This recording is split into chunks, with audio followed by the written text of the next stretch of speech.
words of my mouth and the meditations of our hearts be always acceptable in thy sight, O Lord, our strength and our Redeemer. Amen. Please be seated. Last year, on Super Bowl Sunday, I talked about Patrick Mahomes. He is, after all, a Texas Tech guy. But since Mahomes is playing again today in the Super Bowl, in an effort to change things up, I guess I need to talk about the other quarterback, Tom Brady. And to be honest, he has not been one of my favorite players. However, this year he has received my grudging respect. How could he not? Good grief, this guy is one of only 4 players to have won 6 Super Bowls. He won 4 Super Bowl MVPs, the most of any player, and the most Pro Bowl selections. Brady also holds the records for the most combined passing yards, regular season touchdown passes, and career touchdown passes. And what adds to the awe Brady inspires is that he is at the top of his game at an age when many would have retired. While most of us think that age 43 is still young, given the average age of an NFL player at 26.6 years old, Brady's 43 is ancient. In short, he's a beast. Although, I doubt we would be talking about Brady if he were an offensive lineman or a kicker. Part of what makes Brady so good is that he knows his role and throws himself into it. And that's what we hear in today's gospel message. We have the slightly uncomfortable story of Simon's mother-in-law, who isn't allowed any time to recuperate before she is thrown into work. We're told that she has a fever. Now remember that this is before penicillin, so fevers could lead to death. And Jesus leaves the synagogue and goes to Simon Peter's house. Upon arrival, Jesus is told about Simon's mother-in-law. And they're told that she has an illness, that she has the fever and has been lying in bed. And Jesus takes her by the hand and heals her. Immediately, she gets up and begins to serve them. The very same sentence that tells her that her fever has left her also tells us that she has begun to serve. Now, before we look at the story through the lens of today's culture and ask, well, what is wrong with Simon? Can't he let his mother recuperate and get up and serve people himself? Let's take a moment to talk about the culture of that time. In ancient Israel, a married couple worked as a team, with the man being in charge of the household's external relations, and the wife being in charge of internal affairs. The men dealt with those things that were outside the home, but inside the home, the woman was in charge. This includes the kids, the meals, the room assignments, the chores, the servants, you name it. Anything and everything inside the household was under the woman's domain, and the man did not have authority to overrule her. And the other thing that we need to understand is that at the time, illness was understood to be related to the disposition of the soul.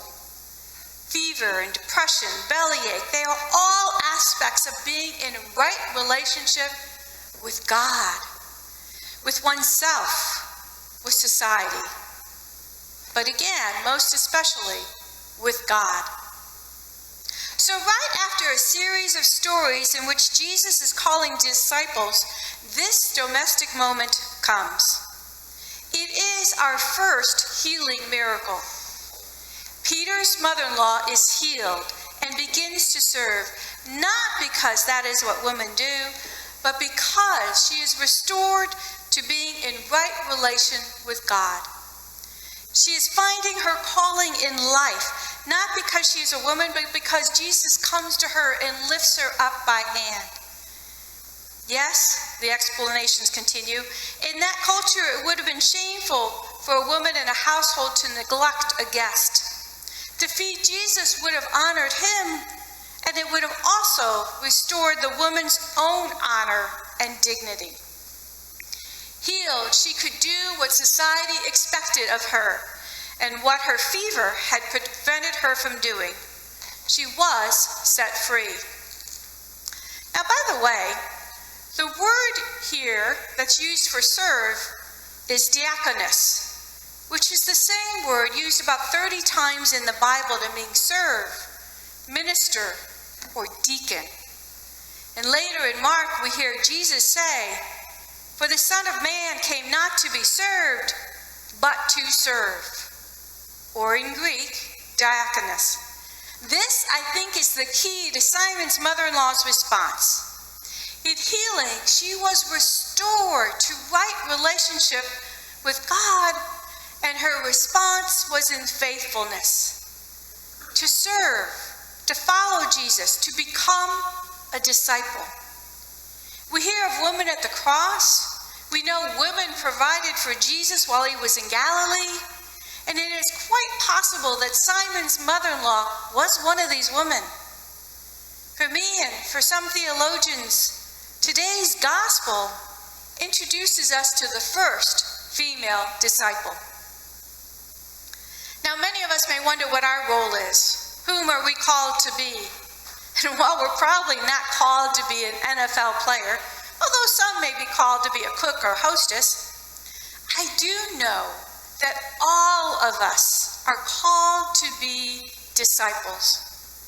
We know that Brady plows an enormous amount of resources in preparing himself to be the best quarterback he can be. He even wrote a book titled The TB12 Method, How to Achieve a Lifetime of Sustained Peak Performance. But as a disciple, we follow Jesus' example. And did you notice what Jesus did in today's story? He prepared for his role too. He went out to a deserted place and prayed. He listened to what God was calling him to.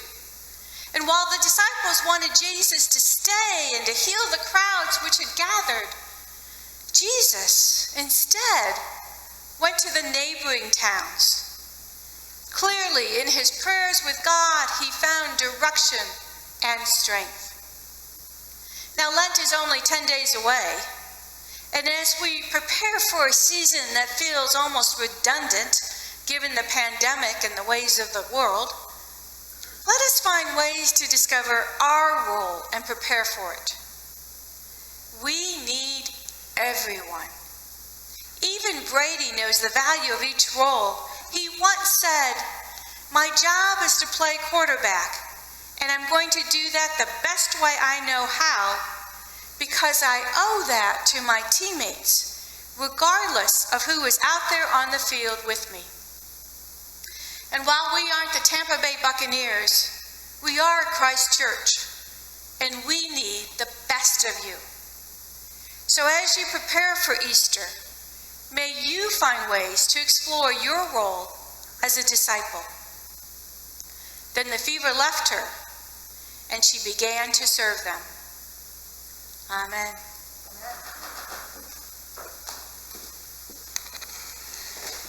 Please stand as you are able and join me in singing Everlasting God.